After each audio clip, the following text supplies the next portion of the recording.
बंधुओं, ये स्थान मूल रूप से तो महादेव का है। अगर आप यहां संकल्प लेंगे तो संकल्प में ब्राह्मण देवता आपके जब संकल्प बोलेंगे तो उसमें केदार खंडे, इसको केदार खंड कहते हैं, ये केदार खंड है। यहां पर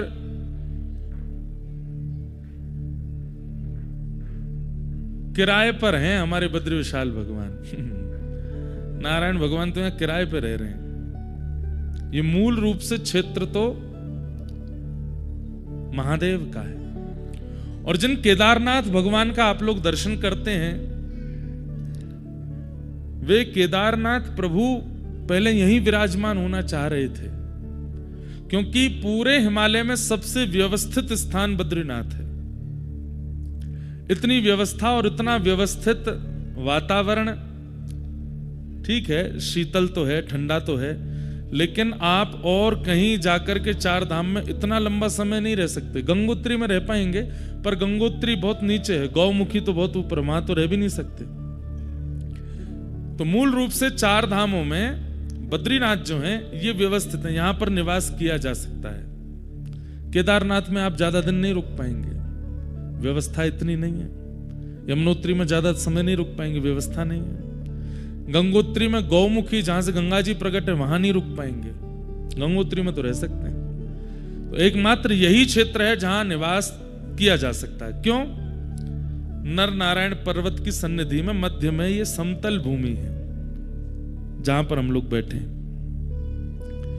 तो महादेव ने इसी भूमि का चयन किया, हम यहां विराजेंगे।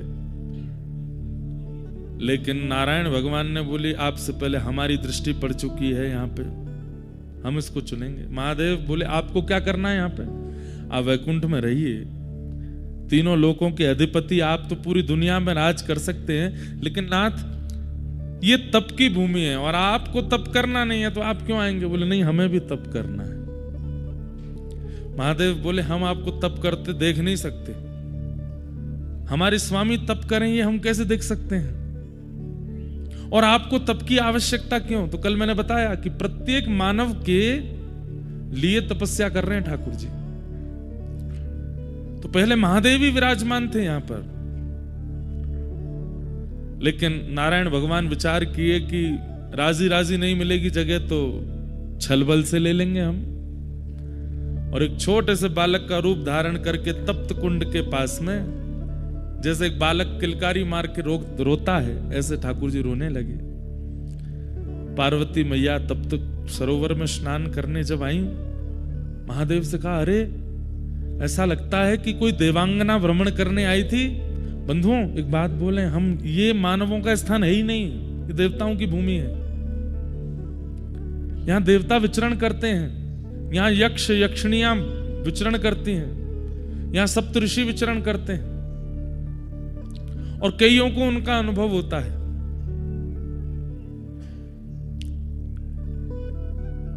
बस कभी अनुभव हो उससे डरिएगा नहीं।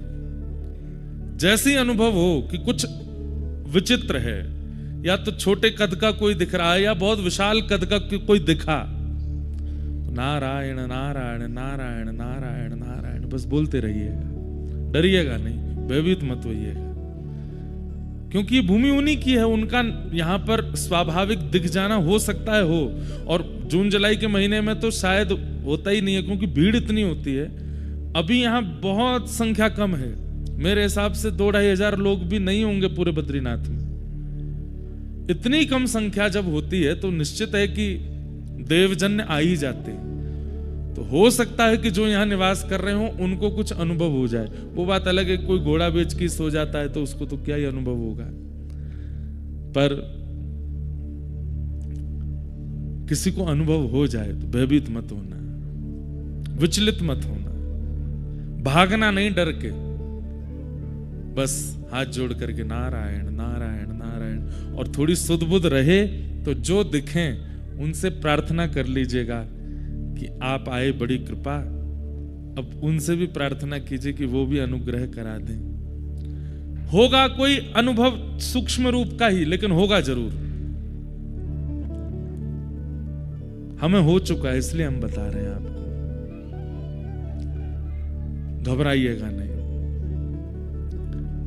तो ये तो देवांगनाओं की भूमि है, देवताओं की भूमि है। तो छोटे से बालक को देख के पार्वती जी महादेव के पास गई और जाकर के बोली, ऐसा लगता है कोई देवी अपना बालक छोड़ गई है यहीं पे, हम इसका पालन पोषण करेंगे। महादेव बोले रुक जाओ, मुझे तो ये बालक मायावी लगता है। इतनी भयानक कड़कड़ाटी ठंड में कोई माँ अपना बालक कैसे छोड़ के जा सकती है, वो भी देवी। अब भाई इंसानों की बात तो कुछ भी, इंसान तो कुछ भी कर सकते हैं, पर देवी देवता। पार्वती जी बोली आप हर जगह अपना ज्यादा दिमाग मत लगाया कीजिए, हो सकता है भूल गया हो कोई, ऐसे नहीं होता, ये मायावी बालक है, हम इसको नहीं लेंगे। पार्वती जी बोली नहीं, हम तो इसको रखेंगे।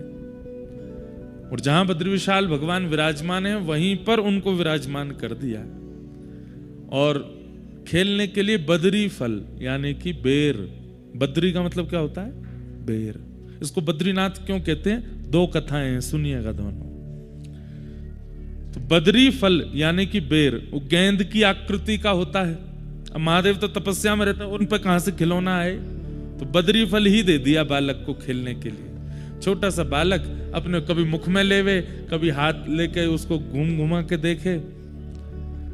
पार्वती जी तो बड़ी आनंद में है, लेकिन महादेव कह रहे हैं हमको पता नहीं क्यों जब से ये बालक आया है तब से हमको ऐसा लग रहा है कि कोई माया है। पार्वती जी छोड़ो, आप तो ऐसे सोचते रहे, चलिए तप्त सरोवर में स्नान करके आते हैं। महादेव बोले इसको भी ले चलो, नहीं नहीं बाहर सर्दी बहुत है, हम इसको नहीं लेके जाएंगे, हम चलते हैं। दोनों गए, स्नान करके जैसे लौटे तो कपाट बंद। पार्वती जी बोली इतने बड़े बड़े दरवाजे बंद कैसे हुए। महादेव बोले हमको तो पहले ही लग रहा था वो बालक मायावी है। जैसे ही दोनों दरवाजे खोले तो खुले नहीं। खूब प्रयास किया, महादेव ने क्रोध में भर करके जैसे ही अपने भुजा का प्रहार किया तो द्वार जैसे ही खुला, आहा, शांताकारं भुजगशयनं पद्मनाभं सुरेशम। जो शेष शैया पर शयन करते हैं, शांत जिनका आकार है, पद्मनाभ जो हैं जिनकी नाभि से कमल प्रकट होता है। एक बात आपको बताएं, कमल ब्रह्मा की रचना नहीं है, कमल भगवान की रचना है, इसलिए भगवान को बहुत प्रिय है। ब्रह्मा जी ने पूरी सृष्टि बनाई, मुझे आपको बनाया, पर कमल ब्रह्मा ने नहीं बनाया। इसलिए आप चाहे जो भी कुछ प्रस्तुत कीजिए, ठाकुर जी की प्रस्तुति में वो वस्तु अति प्रिय है जो ठाकुर जी ने बनाई है, या लक्ष्मी जी ने बनाई है, या किशोरी जी ने बनाई है, या महादेव से प्रकट हुई है। कमल भगवान से प्रकट हुआ है, बल्कि विधाता कमल नहीं बनाते, कमल विधाता को जन्म देता है, कमल पर विधाता आते हैं। विश्वाधारम, पूरे विश्व के आधार जो हैं, ऐसे वेद वर्णम शुभांगम लक्ष्मीकांतम कमल नयनम योग भीर ध्यान गम्यम वंदे विष्णुम भव भयहरम सर्वलोकैकनाथम। ऐसे ठाकुर जी प्रकट हो गए और दोनों भुजा अपने घुटने पर रखे हैं और तपस्या की मुद्रा में ठाकुर जी विराज गए। महादेव हाथ जोड़ के बोले भगवान आपको तप की आवश्यकता क्यों है, किसकी प्राप्ति करना चाहते हैं, किसी की नहीं, बस मानवों के सुख के लिए तप करना है। ये संसार के जीवात्मा प्रसन्न रहे, ये संसार के जीवात्मा कर्मफल प्राप्त करें, उनके लिए तप करना है। तो बद्री फल से जो बालक खेलते खेलते नारायण के रूप में प्रकट हो गए, इसलिए भी इनका नाम बद्रीनाथ है। दूसरा भाव, पूरे विश्व में नारायण जहां भी गए हैं लक्ष्मी साथ गई, यहां पे नहीं आई। क्यों? तपस्या में पत्नी साथ नहीं आएगी। उसके पीछे कारण क्या है? यहां पर भगवान बोले भैया हम तप करेंगे, गृहस्थाश्रम थोड़ी निभाना है। यहां पर लक्ष्मी जी से कहा आप वैकुंठ में रहिए, हम यहां तप की मुद्रा में विराज रहे हैं। ऐसे ही रो रहे थे बद्रीनाथ भगवान भी, बद्री फल दे दो बालक को। तो क्या बता रहा था मैं? लक्ष्मी जी को भगवान बोले देवी हम तप करेंगे और तप के बीच में आप यदि हमारे साथ रहोगी, कभी कुछ सीरा बना लाओगी, लो बहुत ठंडे सीरा खा लो, कभी कुछ काढ़ा बना लाओगी, बहुत ठंडा कुछ काढ़ा पी लो, कभी सौल उड़ाओगी, कभी कंबल उड़ाओगी, कभी घी की मालिश करोगी, कभी गरम गरम जल लाओगी, कुछ करो, हमको तुम तप में देख तो पाओगी नहीं, इसलिए तुम वैकुंठ ही रहो, हमारे तप में विघ्न होगा। यहाँ के सेवायत बद्रीनाथ भगवान के स्पर्श करने वाले रावल जी को भी अधिकार नहीं है कि वो विवाह करें, वो भी आजीवन जब तक बद्रीनाथ भगवान की सेवा करेंगे वो भी ब्रह्मचर्य में रहेंगे, क्योंकि तपस्वी की सेवा ब्रह्मचारी ही कर सकता है। लेकिन लक्ष्मी जी से देखा नहीं गया। लक्ष्मी जी विचार करने लगी कि मैं क्या करूं, और तभी लक्ष्मी जी मन में विचार किया कि बदरी फल जो है यानी कि बेर, ये जिस पेड़ पर लगता है उस पेड़ की तासील बहुत गर्म होती है। सबसे ठंडा वृक्ष होता है चंदन का, और सबसे गर्म वृक्षों में एक गर्म वृक्ष होता है बेर का।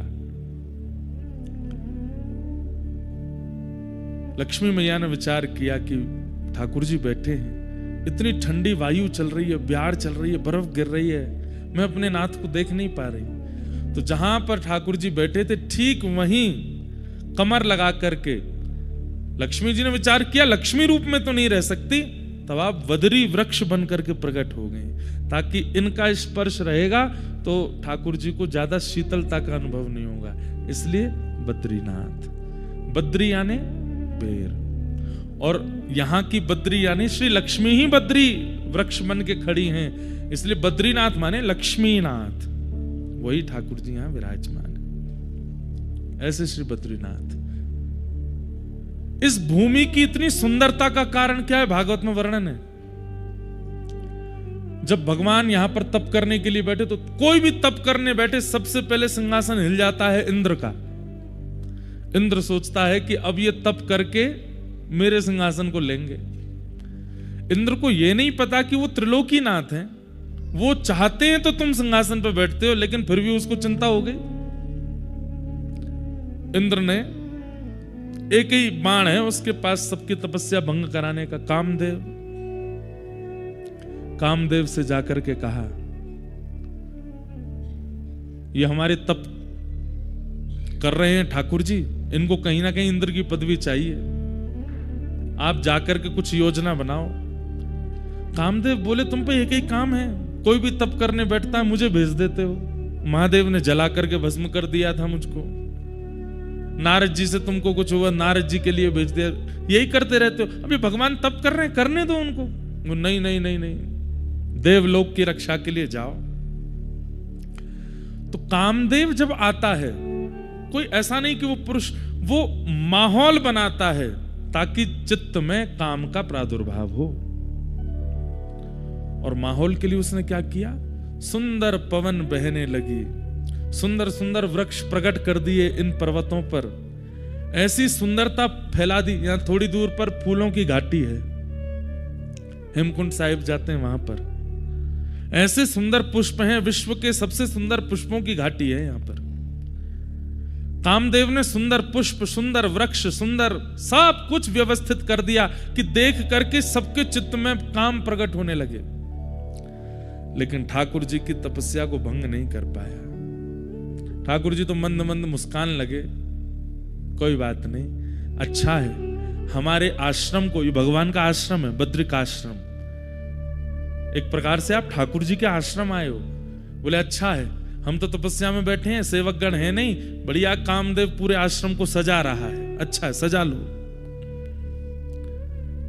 एक बाण चलाया वायु का, दूसरा बाण चलाया सुंदर वातावरण का, लेकिन तब भी ठाकुर जी का मन बिल्कुल विचलित नहीं हुआ। तब उसने तीसरा बाण चलाया, सुंदर सुंदर अप्सराओं को भेज दिया।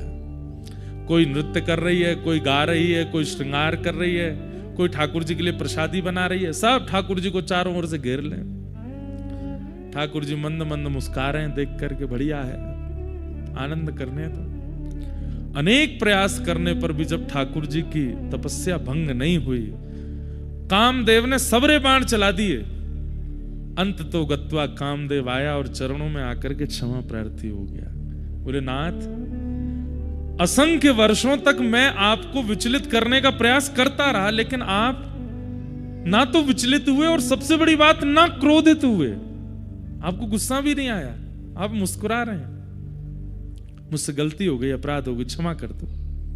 भगवान बोले नहीं, हमको तो बहुत प्रसन्नता है, हम तो यहाँ तपस्या कर रहे थे, उठना हमारा है नहीं, तुमने बढ़िया हमारे आश्रम को सजा दिया, बहुत अच्छा किया। अब जाओ नहीं, सब यहीं रह जाओ, इस नगर की और इस आश्रम की सुंदरता बढ़ाते रहो। तो ये जो सुंदरता है यहां पर, ये जो सौंदर्य है, ये किया गया था ठाकुर जी की तपस्या भंग करने के लिए, लेकिन ठाकुर जी ने इस सौंदर्य को सदा के लिए यहीं पर अवस्थित कर दिया। और भगवान ने कहा देखो, हर तपस्या करने वाला अपनी तपस्या तोड़ दे ऐसा नहीं है। और ये तुम बात बात पर अप्सराओं को लाके खड़ा मत किया करो। तुम सोचते हो कि हमें अप्सराएं अपने ऊपर व्याकुल कर लेंगी। बोले गलती हो गई भगवान बोले रुको। और ठाकुर जी ने ऐसी अपनी जंघा का, अपनी उरु का जैसे ही घर्षण किया, तो यहां के घर्षण से थोड़ा सा मैल गिरा, और उस मैल से, यहां के घर्षण से उर्वशी प्रकट हो गई। कहते हैं प्रकट तो अनेक अप्सराएं हुई भगवान के ऐसी जंघा का घर्षण करते ही। ऐसी अप्सराएं प्रकट हुई, ऐसी अप्सराएं प्रकट हुई कि इंद्र अपनी अप्सराओं से सबके मन को विचलित करता है, लेकिन ठाकुर जी के जंघा से जैसे ही अप्सराएं प्रकट हुई, स्वयं कामदेव विचलित हो गया। बोले मैंने सुंदरताएं बहुत देखी, ऐसी नहीं देखी। भगवान बोले अब तुम जो जिनको लेके आए थे उनको तो यहीं व्यवस्थित कर दो, इनमें से किसी एक को ले जाओ। और उनमें से एक को लेकर के इंद्र गए हैं, वही उर्वशी, जिनकी आराधना करने से सुंदर पत्नी की प्राप्ति होती है, ऐसा कहते हैं। सुंदर पत्नी की प्राप्ति होगी, सुंदर रूप की प्राप्ति होती है, सौंदर्य की प्राप्ति होती है उर्वशी। उर्वशी का भी जन्म स्थान है यही बद्रीनाथ। लेकिन तब देवताओं ने आकर के हाथ जोड़ करके ठाकुर जी की आराधना की। और कल हम आरती गा रहे थे ना, वो आरती नहीं, स्तुति है बद्रीनाथ भगवान की। और उस स्तुति में ये भाव करने वाले जैसे नारायण है, वैसा किसी ने नहीं किया। एक संत की वाणी मैंने सुनी, भगवान तप क्यों कर रहे हैं, इसका दूसरा कारण क्या है। कई संतों ने, कई विद्वानों ने, कई ऋषियों ने भगवत प्राप्ति के लिए तप किया, आज भी कर रहे हैं।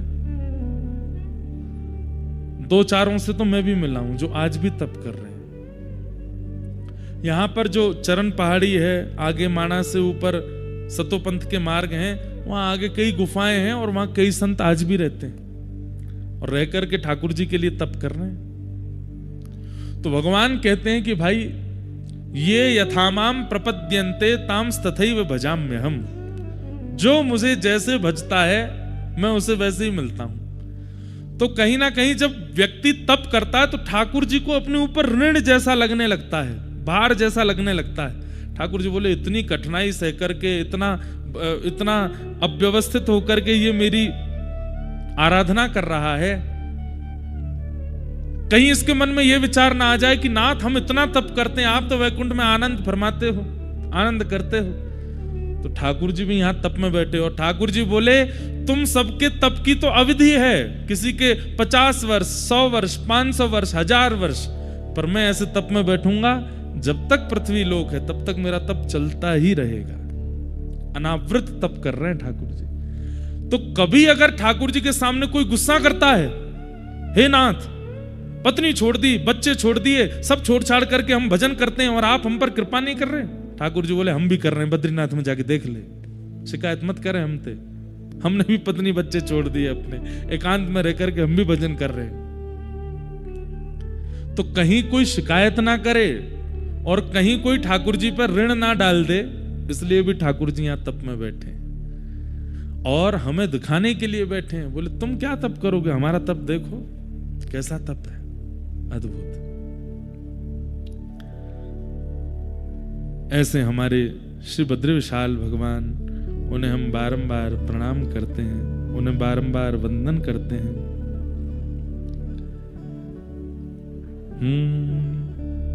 शक्ति गौरी गणेश शारद नारद मुनि उच्चारणम योग ध्यान अपार लीला श्री बद्रीनाथ विश्वंभर श्री बद्रीनाथ विश्वंभरम इंद्र चंद्र कुबेर दिनकर धूप दीप निवेदितम सिद्ध मुनि जन करत जय जय श्री बद्रीनाथ विश्वंभरम श्री बद्रीनाथ विश्वंभरम श्री बद्रीनाथ विश्व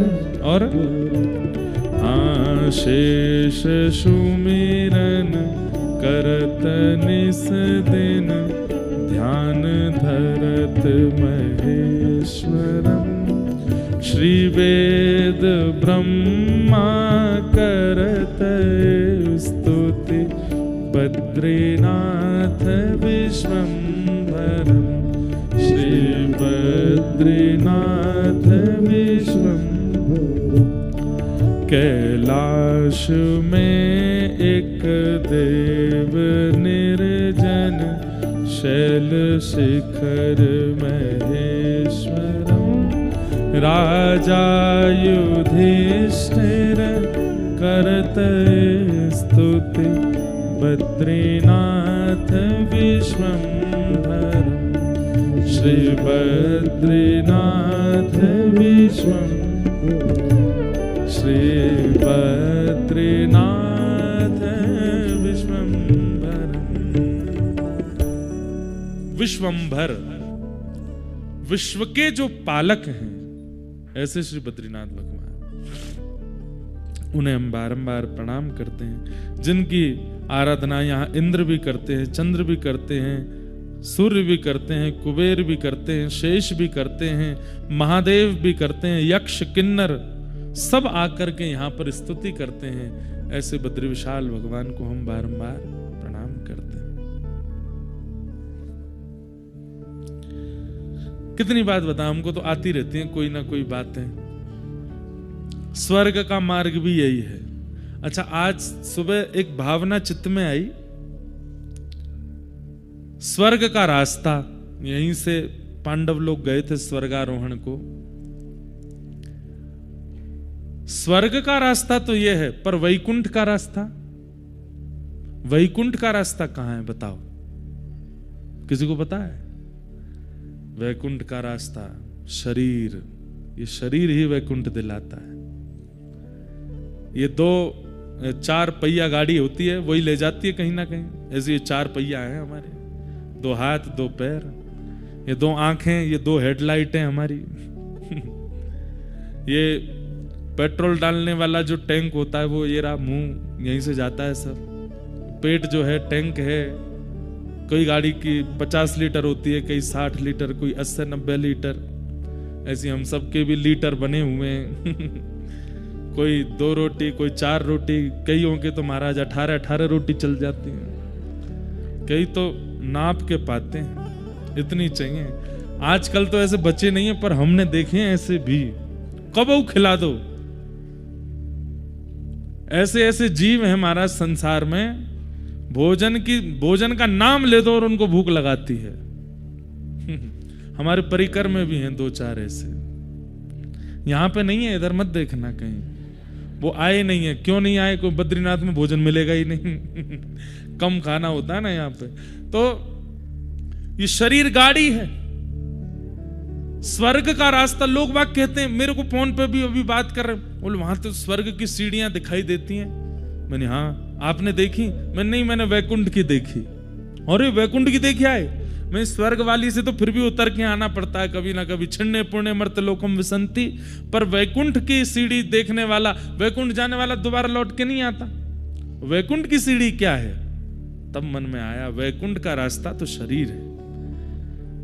इन आंखों का आश्रय लेकर के, इन कानों का आश्रय लेके, मुख का आश्रय लेके, हाथ का आश्रय लेके, चरणों का आश्रय लेके, मन का आश्रय लेके, बुद्धि का आश्रय लेके, हमारे भीतर की जीवात्मा इस देह का आश्रय लेती है, तभी उसको वैकुंठ मिलता है। वैकुंठ का रास्ता शरीर है। बहुत सुंदर भाव है। आइए हम कृष्ण उद्धव संवाद में प्रविष्ट होते हैं। भगवान अपनी लीला संवरण करने की स्थिति में हैं और उद्धव पर विशेष कृपा कर रहे हैं। उद्धव को अपने समीप बैठा करके भगवान ज्ञान उपदेश कर रहे हैं और उद्धव को भगवान कहते हैं भैरवी। तम तु सर्वं परित्यज्य स्नेहं स्वजन बंधुषु मय्यावेशय मनः सम्यक् समदृक् विचरस्वगान्। उद्धव को भगवान आज्ञा कहते हैं। आज्ञा होती है कि भाई संसार के विषयों का त्याग करो, संसार के विषयों का त्याग करो, संसार के संबंधों का त्याग करो। पर यहां पर ठाकुर जी ने एक विशिष्ट शब्द का प्रयोग किया, स्नेहम, स्नेह का परित्याग करो। भले ही पत्नी का त्याग ना करना पड़े, बच्चों का त्याग ना करना पड़े, कुल खानदान संपत्ति का त्याग ना करना पड़े, संसार की प्रवृत्ति का त्याग ना करना पड़े, पर इस संसार में जो आपका स्नेह है, अत्यंत आसक्ति है, उसका त्याग करो, उसका त्याग करो। स्नेह का त्याग। बंधुओं, ये जो हम कल से यहां प्रवचन सुन रहे हैं ना, मुझे पढ़ते पढ़ते इतना आनंद होता है, इतना रोमांच हो जाता है चित्त में। क्यों? क्योंकि ये बातें स्वयं श्री कृष्ण बोल रहे हैं, स्वयं ठाकुर जी बोल रहे हैं। वेद व्यास जी बोल रहे हो, शुकाचार्य जी बोल रहे हो, आचार्य चरण बोल रहे हो, तब भी हमको आनंद होता है। पर जब स्वयं भगवान बोल रहे हैं तो एक प्रकार से प्रमाणित हो जाता है कि भाई स्वयं ठाकुर जी बोल रहे हैं, तो इस बात को तो मानना है। ठाकुर जी यहां पर स्नेह के परित्याग की बात कह रहे हैं कि स्नेह का त्याग करो, सबके प्रति जो तुम्हारी आसक्ति है उसका त्याग करो।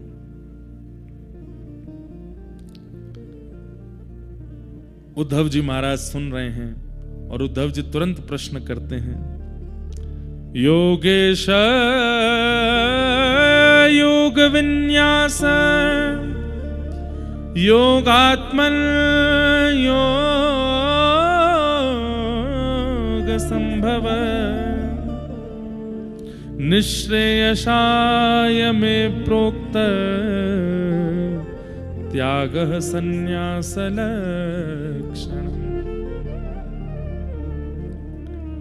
बंधुओं, अगर किसी व्यक्ति को रोटी की भूख लगी हो और आप उसको दूध निवेदित कर दो, क्या उसका पेट भरेगा तृप्ति से? नहीं भरेगा। किसी व्यक्ति को रोटी की भूख लगी है, आप उसको दूध ऑफर करो, दही ऑफर करो, पानी ऑफर करो, कुछ भी, मतलब रोटी के अलावा कुछ भी देने का प्रयास करो,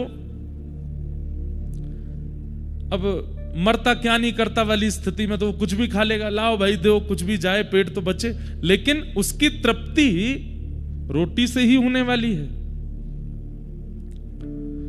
भगवान यहां पर स्नेह के परित्याग की बात क्यों कर रहे हैं? स्नेह क्या है? आत्मा का आहार है। बहुत ध्यान से सुनिएगा। हम आपसे एक बात कह दें, पूर्व की कथाओं को छोड़िए, आगे होने वाली कथाओं को भी विचार मत कीजिए। सब जगह भक्ति, प्रेम आदि आदि सब उत्सव आदि प्रधान रहते हैं, यहां ज्ञान प्रधान है और जीवन लाभकारी ज्ञान प्रधान है इस कथा का। इसलिए बहुत ध्यान से सुनिएगा। आलस्य को आने मत दीजिएगा। कुंभकर्ण की पत्नी है निद्रा देवी, उससे तो 100 फुट दूर रहिएगा, कहीं भी आक्रमण ना करे, क्योंकि मौसम ऐसा है कि हो सकता है। बहुत ध्यानपूर्वक सुनिए। ठाकुर जी कह रहे हैं, उद्धव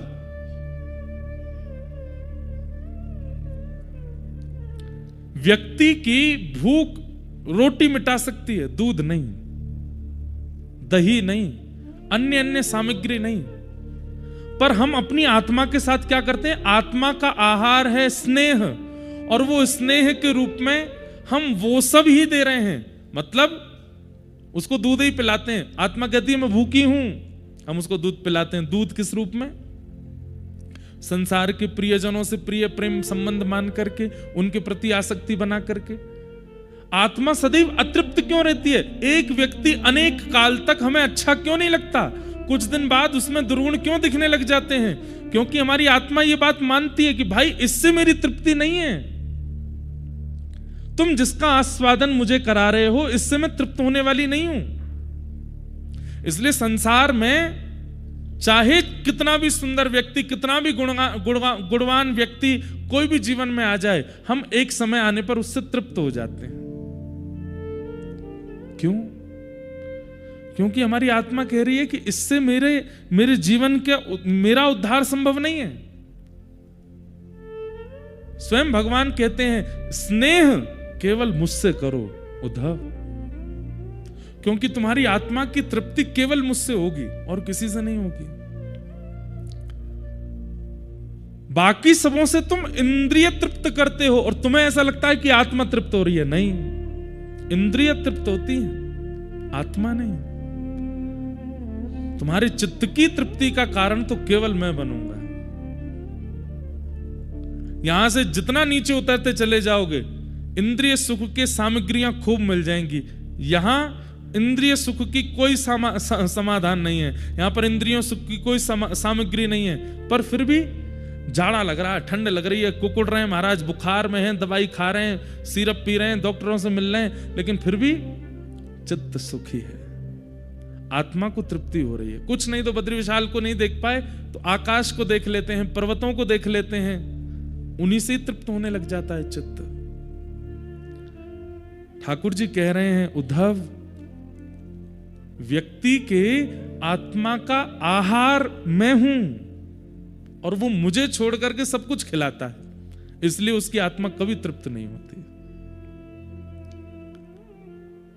पत्नी भी जीवन में आवे, बच्चे भी जीवन में आवे, जो भी जीवन में आवे, अगर वो मेरे माध्यम से आएगा उसको तृप्ति का अनुभव होगा। अगर वो बिना मेरे माध्यम से केवल इंद्रिय सुख के लिए किसी को जीवन में आश्रय देगा, वो अतृप्त ही रहेगा। और अगर मेरी प्राप्ति नहीं कर पा रहे हो, मेरे से स्नेह नहीं हो पा रहा है, तो त्याग करो। धीरे धीरे त्याग करना प्रारंभ करो। जब ये घड़ा खाली होगा, जब इसमें मुझे अवकाश दिखाई देगा, खालीपन दिखाई देगा, तो मैं अपना प्रेम रस स्वयं उड़ेलने का प्रयास करूंगा। इसलिए त्याग करो। त्याग का मतलब शारीरिक त्याग नहीं।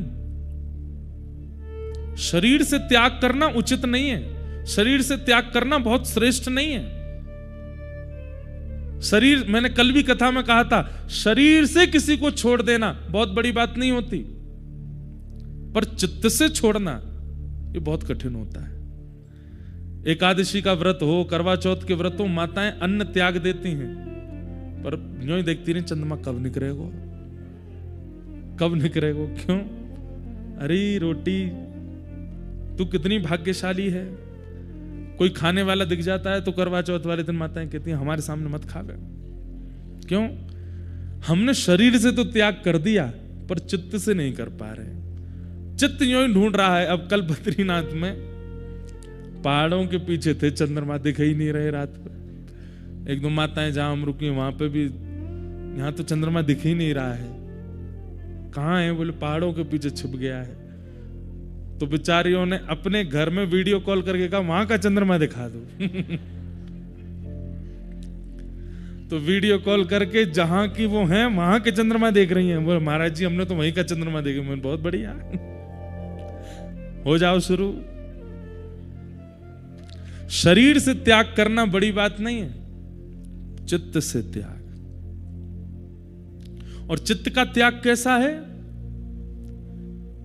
चित्त का त्याग ऐसा है कि एक बार छूटा, दोबारा आएगा नहीं। एक बार रोटी अगर त्याग दी तो दोबारा उसके प्रति इच्छा नहीं होगी। चित्त का त्याग कैसा है कि चित्त अगर त्याग करता है तो जिसका त्याग किया उसके प्रति घृणा बुद्धि हो जाती है, और घृणा बुद्धि ना भी हो तो उसकी आवश्यकता नहीं लगती है। यह चित्त का त्याग है। शरीर का त्याग कैसा है? मजबूरी लगती है, छोड़ना ही पड़ेगा, आवश्यकता तो बहुत है लेकिन क्या करें, छोड़ना है। शरीर का त्याग नहीं।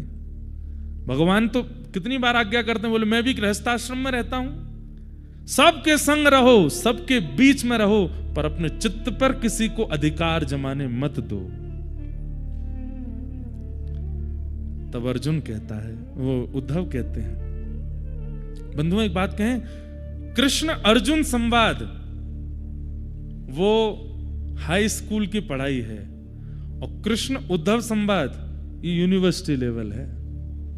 इसको समझ लीजिएगा, बस अद्भुत है।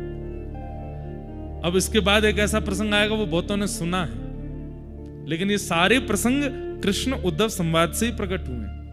अब उद्धव कहते हैं, बोले नाथ आपका कहना बहुत आसान है कि भाई स्नेह का त्याग करो, लोगों को चित्त पर हावी मत होने दो, किसी को भी अपने चित्त पर आक्रमण मत करने दो, त्याग करो त्याग करो। ये कहना बहुत आसान है ठाकुर जी, ये त्याग होगा कैसे ये सिखाओ। त्यागोयम दुष्करो भूमन कामानां विषयात्मभिः सुतराः त्वयि सर्वात्मन् भक्तेरिति मे मति। बोले बताना कहना बहुत आसान है कि त्याग करो, करवाना सिखाइए, होगा कैसे। और जो लोग त्याग कर देते हैं उनके लक्षण क्या होते हैं? जो लोग त्याग कर पाते हैं, जो इस प्रकार की स्थिति जो आप बता रहे हैं, जो कर लेते हैं, वो ऐसा क्या करते हैं? उनकी जीवनचर्या कैसी होती है, उनका विचार कैसा होता, उनका स्वभाव कैसा होता, उनके लक्षण कैसे होते हैं? कृपा करके मुझे बताइए कि त्याग करने की स्थिति बनती कैसे। तब भगवान कहते हैं, आत्मानो गुरुरात्मैव पुरुषस्य विशेषतः यत् प्रत्यक्षानुमानाभ्यां श्रेयो सावनुविन्दते प्रायेण मनुजालोके लोकतत्त्वविचक्षणा समुद्धरन्ति आत्मानम् आत्मानैवाशुभाशयात्। कितनी अच्छी बात ठाकुर जी कह रहे हैं। त्याग वही कर सकता है दो लोग। कौन? पहला वो जिसने संसार के विषय को चखा ही ना हो। जिसने चखा ही नहीं होगा उसके जीवन में विषय आएगा कैसे? समझ रहे हैं हमारी बात? बहुत ध्यान से सुनिएगा। बोले जिसने विषय का कभी रस ही नहीं लिया है, विषय का आस्वादन ही नहीं किया, वो उस विषय में आसक्त कैसे होगा? या तो उद्धव वो व्यक्ति निरासक्त रह सकता है जिसने कभी विषय का आस्वादन नहीं किया हो, और दूसरा कौन? बोलो जिसने अतीत में आस्वादन कर लिया हो। उद्धव बोला बीच में कोई नहीं है। बोले या तो आस्वादन ही नहीं किया हो या अतीत आस्वादन कर लिया हो, ये दो ही लोग निरासक्त हो सकते हैं। मध्यस्थ कौन है? भगवान बोले मध्यस्थ वो है जो संपूर्ण विश्व को गुरु में मान करके हर स्थिति से कुछ ना कुछ अनुभव कर लेता हो, पूरे विश्व के चलन चाल को पहचान जाता हो, विश्व का ज्ञान जिसको हो गया हो। सीधी बात, ज्यादा कॉम्प्लिकेटेड नहीं करेंगे। तीन लोग निरासक्त हो सकते हैं। पहला जिसने कभी विषय का आस्वादन नहीं किया हो वो, दूसरा जिसने विषय का अतिशय भोग कर लिया हो, अब ऊब चुका हो वो, तीसरा जिसने ज्ञान मार्ग लेकर के गुरुजनों का आश्रय करके और ज्ञान मार्ग से इस विषय का बिना आस्वादन किए ही सब कुछ जान लिया हो कि इस विषय का क्या फल है, ऐसा करने से क्या होता है, इससे क्या होगा, इससे क्या होगा। 3 ही लोग हैं जो निरासक्त रह सकते हैं। अब हम आप सब कौन सी श्रेणी में जा सकते हैं बताओ? पहली वाली तो निकल चुकी है, विषय का आस्वादन ना किया हो, ऐसा तो यहां कोई बैठा नहीं है। हां, आज भी कई पापजन्य विषय हैं संसार के, उनका हमने स्पर्श तक नहीं किया है, लेकिन फिर भी संसार के कई विषयों में हम सब लोग आ चुके हैं। अब आस्वादन एक बार चख लिया है तो अब तो वो जाने वाला है नहीं। अब अतीत किया तो प्रतीक्षा करो कि अति में चख लें, इतना कर लें कि महाराज एक दिन उससे पूरा मन ही भर जाए। तो इसमें भी भय है, क्या पता मन भरा ही नहीं तो करते ही चले गए पाप हो गया। तो हमारे पास तीसरा रास्ता बता है, क्या? ज्ञान मार्ग। और ज्ञान मार्ग का मतलब क्या है? गुरु शरणागति का मार्ग।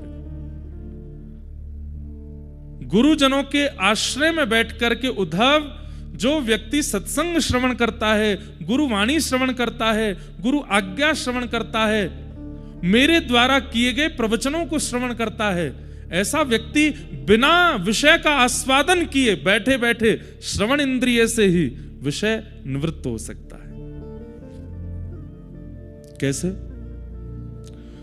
आप हलवाई की दुकान पर खड़े थे, लड्डू बन रहा था, आप देखते जा रहे हैं, अब घी डाल दिया, इसमें शक्कर डाल दिया, इसमें बेसन डाल दिया, अब तो इसमें जो है बढ़िया भुने हुए बादाम डाल दिए, अब तो इसमें जो है काजू डाल दिया, किशमिश डाल दी, बढ़िया घोंट रहे हैं महाराज, उसकी सुगंधी बेसन की आ रही है, आहा, अब तो बस यूं लग रही है कब बढ़िया लड्डू बने, गोल गोल गरम गरम मिले हमको। इतने में ही हम पीछे से किसी ने बुलाया तो हम एक क्षण के लिए पीछे गए, लौट करके आए तो देखने लगे अब तो लड्डू बन रहे हैं, अब तो खाने का मन हो रहा है। इतने में ही किसी ने आकर के बोला ये लड्डू मत खाना। आपने कहा मैं इसको इतनी देर से देख रहा हूं और इसका आस्वादन करने के लिए मेरी जीभ बिल्कुल लालायित बैठी है, आप मना कैसे कर सकते हो? बोले जैसे तुम पीछे गए थे ना, बोले हाँ, तभी एक सामग्री ऊपर से गिरी, उस सामग्री का नाम था विष, और वो विष इसमें गिर गया है। लेकिन ये लड्डू वाला केवल अपने लड्डू बेचना चाहता है, ये सोच रहा है इतनी सामग्री बन गई, ये बर्बाद चली जाएगी, इसमें अभी अभी विष गिरा है, इसके बाहरी परकोटे पे मत जाओ, ये बादाम पर आकृष्ट मत हो, तुम काजू पर आकृष्ट मत हो, इसका बेसन और देसी घी और इसके खांड का दर्शन मत करो, इसकी सुगंधी पे मत जाना, इसमें विष गिरा हुआ है, खा लोगे नीले पड़ जाओगे, प्राण निकल जाएंगे तुम्हारे। क्या होगा? जैसे ही सुना और प्रमाण भी मिल गया कि हाँ पास में एक शीशी पड़ी है, उस पर लिखा था ऊपर पॉइजन, गिर गई है उसमें, क्या करोगे? भले ही आप 1 घंटा हलवाई की दुकान पर खड़े खड़े उसको देख रहे थे, जीभ लपलपा रहे थे, खाना है खाना है, पर जैसे ही पता चला कि इसमें विष है, खाओगे आप? चाहे आपकी प्रबल इच्छा हो गई है उसको खाने की, आप बिल्कुल अपलक नेत्रों से लड्डू देख रहे हैं और आपका बस मन हो रहा है कब ये मेरी जीभ पर जाए, लेकिन पता चल गया है कि इसमें विष है, पाएंगे आप?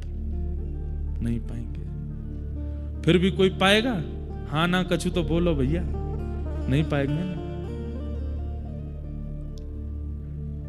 लेकिन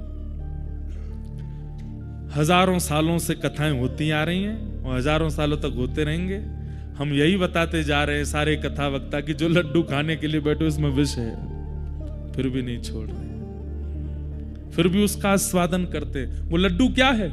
संसार के विषय भोग, संसार की आसक्तियां, संसार के वो सारे विषय जो हमको पकड़ लेते हैं अपने पास, नहीं करने देते कुछ भी, नहीं होने देते किसी और का, नहीं होने देते प्रभु शरणागति में।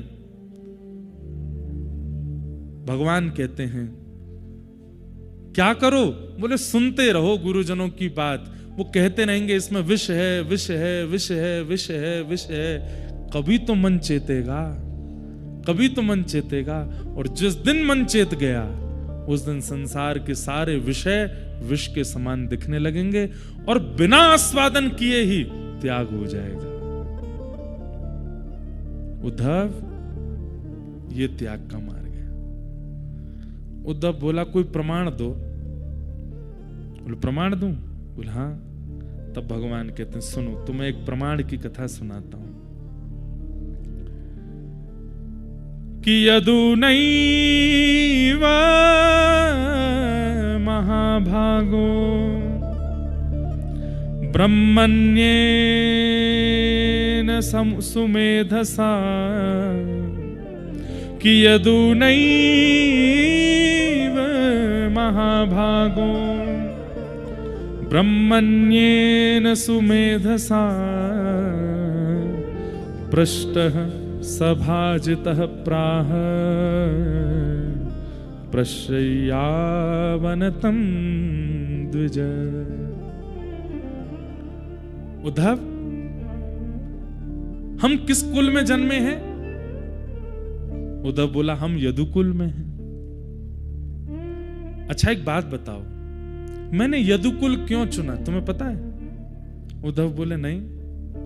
बोले इतने बड़े बड़े तपस्वी, इतने बड़े बड़े ज्ञानी, इतने बड़े बड़े वैदज्ञ हैं संसार में, पर मैंने यदु महाराज के वंश को ही क्यों चुना कि मुझे इसी में अवतार लेना है?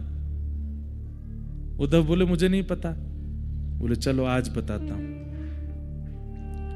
बोले हमारे कुल के पितृ हैं, हमारे पूर्वज हैं यदु महाराज। और वे यदु महाराज एक बार अत्यंत, जब संसार के बहुत विषय भोग सब कुछ उन्होंने देख लिया, संसार की खूब उपलब्धियां देख ली, संसार का खूब वैभव देख लिया, ऐश्वर्य देख लिया, नाम प्रतिष्ठा सब कुछ उन्होंने अनुभव कर लिया।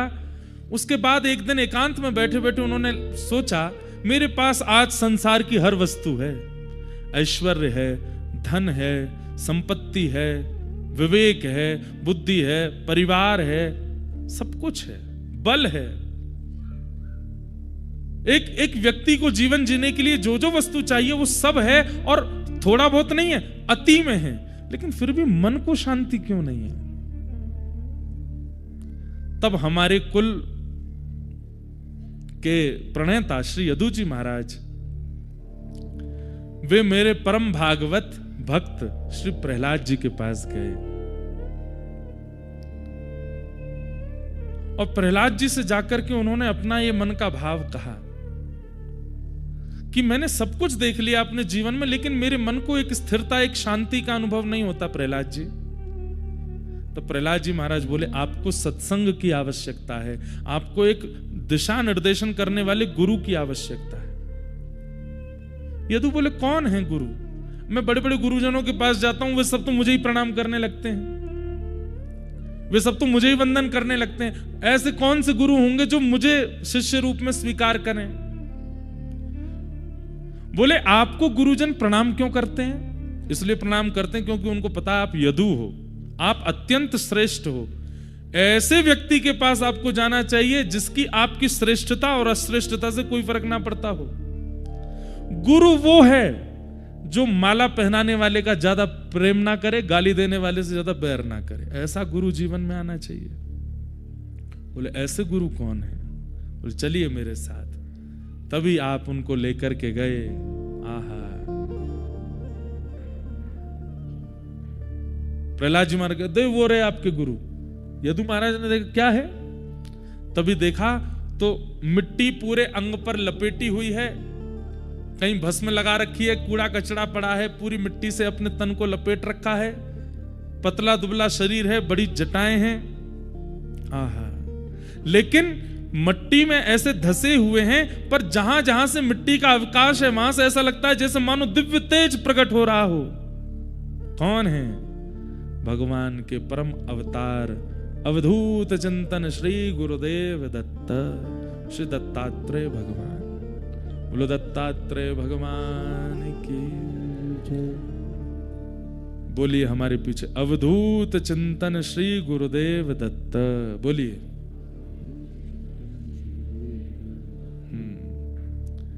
ये भगवान के गुरु स्वरूप के अवतार हैं श्री दत्तात्रेय। अनसुईया मैया उनके पातिव्रत की परीक्षा लेने के लिए ब्रह्मा विष्णु महेश तीनों गए और तीनों ने जाकर के भिक्षा मांगी। अनसुईया मैया बोली क्या चाहिए भिक्षा में? बोले आप दुग्ध पान करा दीजिए। तुरंत अनसुईया मैया ने तीनों को छोटा बालक बना दिया और छोटे छोटे बालक, गोद के बालक बना करके ब्रह्मा विष्णु महेश तीनों को दुग्ध पान करा दिया। तीनों इतने प्रसन्न हो गए, बोले माँ हम आपके पातिव व्रत पर बार बार वारी वारी जाएं, न्योछावर जाएं। हम इतना सुंदर रूप धारण करके, युवावस्था धारण करके आए और आपने हमारी बात भी रख ली और हमारा अपना कार्य भी कर दिया, कुछ अपना पातिव्रत भी नष्ट नहीं होने दिया, छोटे छोटे बालक बना दिया हमको। कृपा कर दीजिए, अब आपने अपने वक्ष का दूध पिलाया है तो हम आपके यहाँ संतान रूप धारण करके आएंगे। और अनसुईया मैया के यहाँ पर वही तीनों एक रूप धारण करके आए, श्री दत्तात्रेय भगवान। और श्री दत्तात्रेय भगवान के रूप में उनका इसलिए दत्तात्रेय जी के 3 मुख हैं, ब्रह्मा भी हैं, शिव भी हैं और नारायण भी हैं। दत्तात्रेय प्रकट हुए। दत्तात्रेय के पास कौन गए हैं? श्री यदु महाराज। और यदु महाराज ने जाकर के थोड़ी देर उनकी स्थिति देखी, भोजन नहीं करते हैं, कोई दे जाए तो खा लेते हैं, स्नान नहीं करते हैं, कोई व्यवस्था कर जाए तो स्नान कर लेते हैं, मतलब स्वयं चेष्टा कुछ भी नहीं करते। लेकिन उनके मुखमंडल को देख के क्या लग रहा था? परम प्रसन्न और परम आनंद।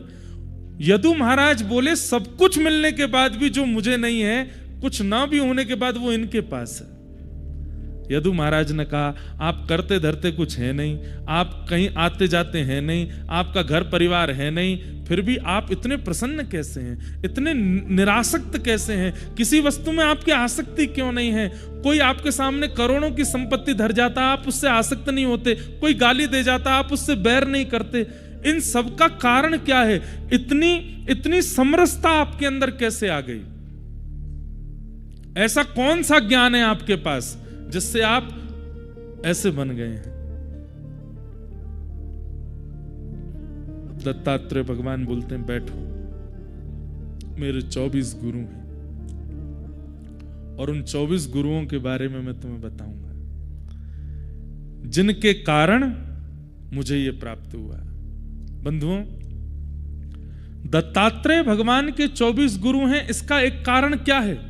दीक्षा गुरु एक ही होना चाहिए, मंत्र देने वाले गुरु एक ही होने चाहिए, पर सीखने वाले, सिखाने वाले गुरु अनेक हो सकते हैं। आप जिससे भी सीखते हैं उसको अपना गुरु। अभी आज क्या होता है, ये प्रसंग सुनने से पहले आपकी दृष्टि क्या है वो सुनिए, और इस प्रसंग के बाद आपकी दृष्टि क्या होनी चाहिए, दोनों का ध्यान रखिएगा। ध्यान से सुनो। अभी आपकी दृष्टि कैसी है? आप यहां से बाहर निकलते हैं, जितने लोगों से मिलते हैं उनमें 2 ही चीज का दर्शन करते हो, या तो गुण या दोष। इस प्रसंग को सुनने के बाद, यहां से निकलने के बाद, ना तो किसी में आप दोष देखेंगे, ना किसी में गुण देखेंगे, केवल एक स्थिति का अनुभव करेंगे, क्या इससे मुझे क्या सीखने को मिल रहा है। अगर आप इस दृष्टि से आगामी 2-3 दिन भी बद्रीनाथ में विचरण कर लिए, कथा के विश्राम दिवस पर आपसे ज्यादा प्रसन्न व्यक्ति कोई नहीं होगा। इस बात को सुनिएगा मत, प्रैक्टिकल कीजिएगा। आज इसी प्रसंग के बाद से जो दिखे सामने, उसमें ना गुण देखो ना दोष देखो। ये भी एक प्रश्न आता है, आगे आएगा। भगवान ने उद्धव से कहा किसी में दोष नहीं देखना, तो उद्धव ने कितनी अच्छी बात कही भगवान से। क्या कहता है? बोले ठाकुर जी आप उस स्थिति में हो कि आपको किसी में दोष नहीं दिखते। पहाड़ के ऊपर चढ़ जाने वाले व्यक्ति को टूटे हुए घर नहीं दिखते, बनी हुई बिल्डिंगें नहीं दिखती, कलर रंग नहीं दिखते, सब समान दिखते हैं। पर नीचे रहने वाला, अब कल चरण पहाड़ी चढ़ के देखना, यहां पे इतना कंस्ट्रक्शन चल रहा है बद्रीनाथ में, वहां से कुछ नहीं दिखेगा आपको, वहां से सब सामान्य दिखेगा। लेकिन नीचे व्यवस्थित रहने वाले व्यक्ति को सब दिखता है, गड्ढे भी हैं, कंकड़ भी है, कीचड़ भी है, सब कुछ दिखता है। तो उद्धव ने कितनी अच्छी बात कही। उद्धव क्या कहता है? बोले नाथ आप जिस स्थिति में, वहां से ये बोलना बहुत आसान है कि किसी में दोष मत देखो, पर हम जहां हैं वहां से हमको दोष दिखता है, हमको गुण दिखता है, हम इससे कैसे बचें? भगवान इतने प्रसन्न हो गए उद्धव से।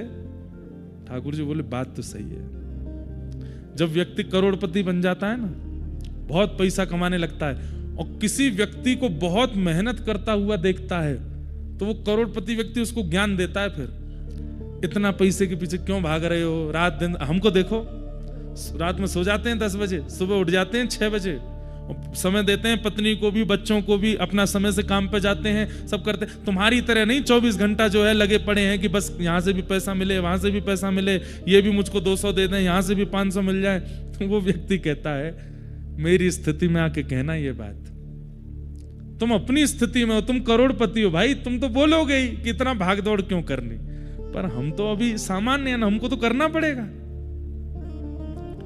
उद्धव की बात भगवान को बहुत अच्छी लगी, भगवान ने हृदय से लगा लिया उद्धव को। बोले उद्धव, ये पहली बार हुआ था जहां ज्ञान देते देते ठाकुर जी पूछने वाले से प्रसन्न हो गए, उद्धव से। भगवान ने हृदय से लगा, उद्धव मुझे तुम बहुत अच्छे लगते हो, कितनी अच्छी बात कह रहे हो, ये वास्तविकता है। मैं परमात्मा हूं, इसलिए मेरा कहना बहुत सरल है कि किसी में दोष मत देखो, किसी में गुण मत देखो, पर तुम जीवात्मा हो, तुम्हें तो दोष गुण दिखेगा। ठीक है, दोष गुण दिखने की प्रवृत्ति नहीं जाएगी ना, नहीं जाएगी तो फिर एक काम करो। बोले क्या? इतना तो तुमको करना पड़ेगा। बोले क्या? सब में गुण देखो, खुद में दोष देखो, सब में गुण का दर्शन करो। चाहे अपनी पद से कितना भी गिरा हुआ व्यक्ति तुम्हारे सामने आ जाए, उसमें भी गुण दर्शन करो। ये जीवित है, ये आज भी जी रहा है, इसमें गुण क्या है? और मैं आज भी भटक रहा हूं, मुझ में अवगुण क्या है? हर दिन ये तो कर सकते हो।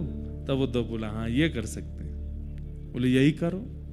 एक दिन यही करते करते करते करते अपने दोष देखते देखते एक दिन ऐसा आएगा उद्धव, तुम जब नजर घुमा के देखोगे तो मैं जहां खड़ा हूं मेरे बगल में ही खड़े होगे, और फिर मेरे बगल में खड़े होगे तो सब समान ही दिखेंगे ना, फिर तो दोष नहीं दिखेगा ना। बोला हाँ नाथ, ये हो सकता है।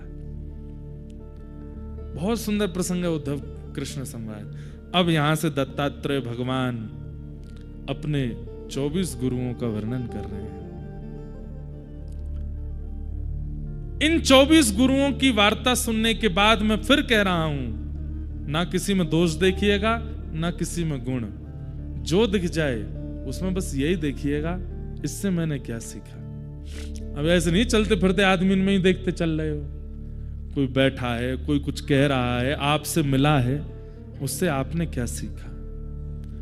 मान लीजिए कोई बहुत लोभी व्यक्ति आया आपके सामने और उसकी बातें सुनकर के आपके मन में आया कि भाई बहुत लोभी है, उसमें दोष मत देखो, बल्कि उसको प्रणाम करो।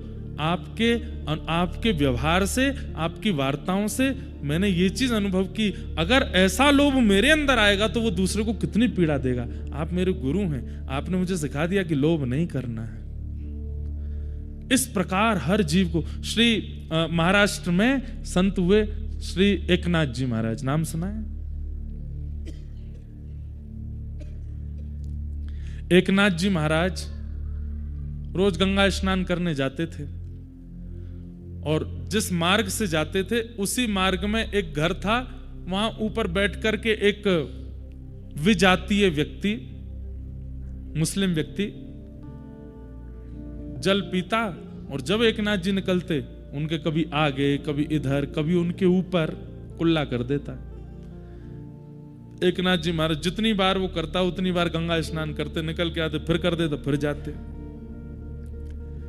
एकनाथ जी महाराज से किसी ने कहा, आप इस पर क्रोध क्यों नहीं करते? हम आपको 5 दिन से देख रहे हैं, ये रोज आपको परेशान करता है, हंसता है, और आप फिर बोले कि नहीं अच्छा है ना, मैं तो एक ही बार स्नान करके चला जाता, ये इसकी बढ़िया कृपा है कि इसकी वजह से 10 बार जाता हूं गंगा जी, एक बार डुबकी लगा के चला जाता, पर ये कितनी बड़ी कृपा करता है मेरे ऊपर। ये कहता एक बार नहीं 10 बार जाओ, 12 बार जाओ, 15 बार जाओ, इसकी कृपा से 15 बार गंगा मैया मुझे गोद में लेती हैं, इसलिए मुझे उस पर क्रोध नहीं आता। ऐसी दृष्टि ये प्रसंग बना देगा। किसी में दोष मत देखो, सब में गुण देखो।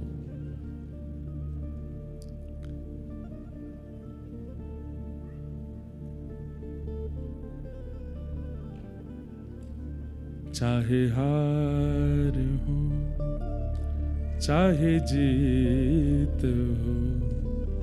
गुरु चरण में मेरी प्रीत हो, चाहे हार हो चाहे जीत हो। गुरु चरण में मेरी प्रीत हो, गाइए। चाहे हार हो चाहे जीत हो, गुरु चरण में मेरी प्रीत हो।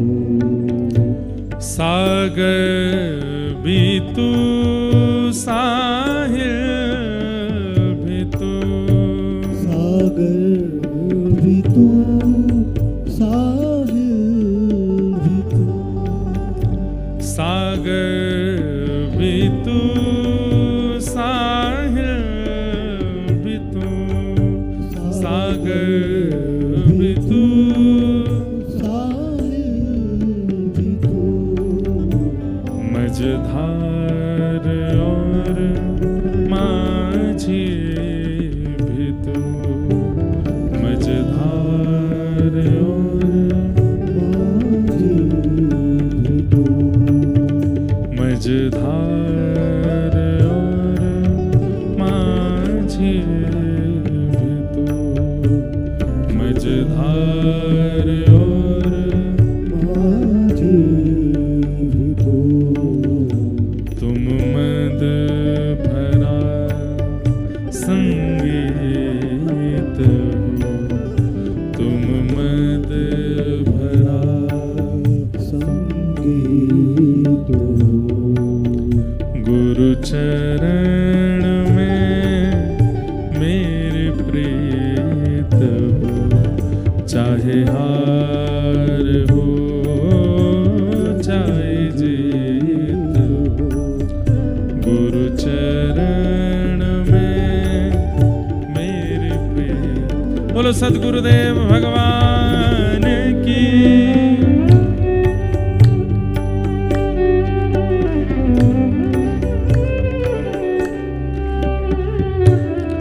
वो वाली ताली नहीं बजेगी, ये वाली बजेगी।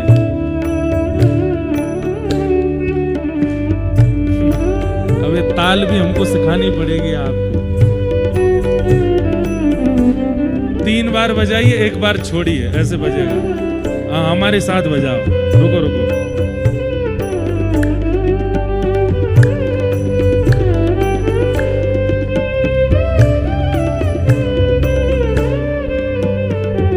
तीन बार बजाना है, 1 बार छोड़ना है।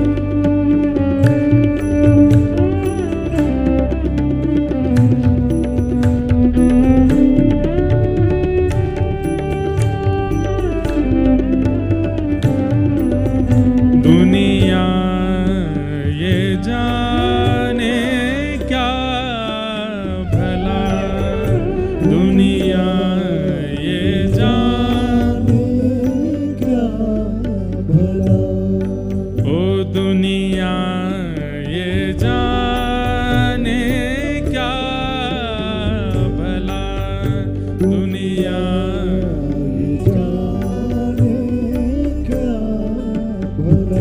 क्या तेरे रूप में मुझे क्या मिला, तेरे रूप में मुझे क्या, ओ तेरे रूप में मुझे क्या मिला, तेरे रूप में मुझे क्या मिला। प्रकृति का तुम एक गीत हो, प्रकृति का तुम एक गीत हो। गुरु चरण में मेरी प्रीत हो, चाहे हार हो चाहे गुरु चरण में। और बहुत सुंदर बात, टूट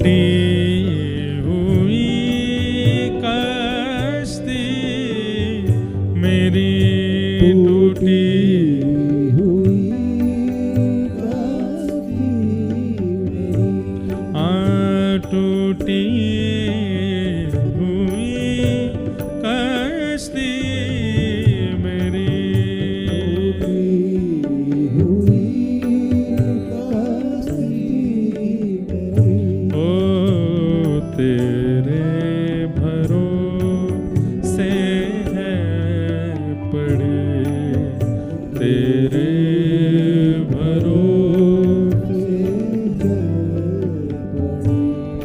हे गुरुवर मेरे मन मीत हो, गुरुवर मेरे मन मीत हो, गुरु चरण में मेरे प्रीत हो, चाहे हार हो चाहे जीत हो, गुरु चरण में मेरे प्रीत हो, चाहे हार हो चाहे जीत हो, गुरु चरण में मेरे प्रीत हो, चाहे हार हो चाहे जीत हो,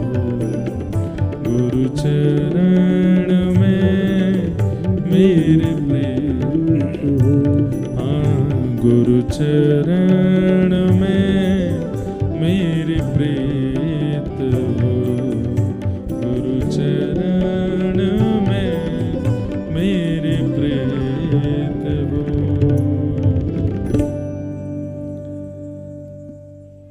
दत्तात्रेय भगवान अपने 24 गुरुओं के बारे में बता रहे हैं। बंधुओं, हमने एक महीना कथा करी है 24 गुरुओं के ऊपर। दत्त धाम नासिक में मास कथा हुई थी और वहां प्रत्येक गुरु को एक दिन एक गुरु पर थोड़ी देर चर्चा करते थे। 30 दिन में 24 गुरु हो पाए थे, परंतु यहां हम ज्यादा इसका विस्तार नहीं करेंगे, लेकिन आप लोगों को करना चाहिए। यहां 24 गुरुओं से दत्तात्रेय भगवान क्या सीख रहे हैं वो बता रहे हैं, पर इन 24 गुरुओं के नाम सुनिए और इनसे आप क्या सीखते हैं ये आपको बताना चाहिए। हम कई कथाओं में ये होमवर्क दे चुके हैं। श्रोताओं को हम बोलते हैं जब भी दत्तात्रेय भगवान का प्रसंग आता है कि यहां दत्त भगवान जिससे जो सीख रहे हैं वो तो आप सुन ही रहे हो, पर उनसे आपने क्या अनुभव किया वो आपको बताना है। आप भी करके देखना, किसी की बहुत इच्छा हो जाए 24 गुरुओं पर, आज जितने गुरु हो जाएं, हो सकता है 24 पूरे भी हो जाए। मन के ऊपर मन लग गया तो एक ही गुरु पर ज्यादा देर हो जाएगा, मन भाव आया तो 24 गुरु पूरे हो जाएंगे। इन 24 गुरुओं को सुनिए और इन गुरुओं का आप अनुभव कीजिए कि आपने इनसे क्या सीखा, या ऐसा आपको क्या पता चला कि उससे भी मानव सीख सकता है इन 24 के अंदर। इनके अलावा तो आप सीखते रहिए दुनिया से, पर इन 24 को ही देखिए। दत्तात्रेय भगवान कह रहे हैं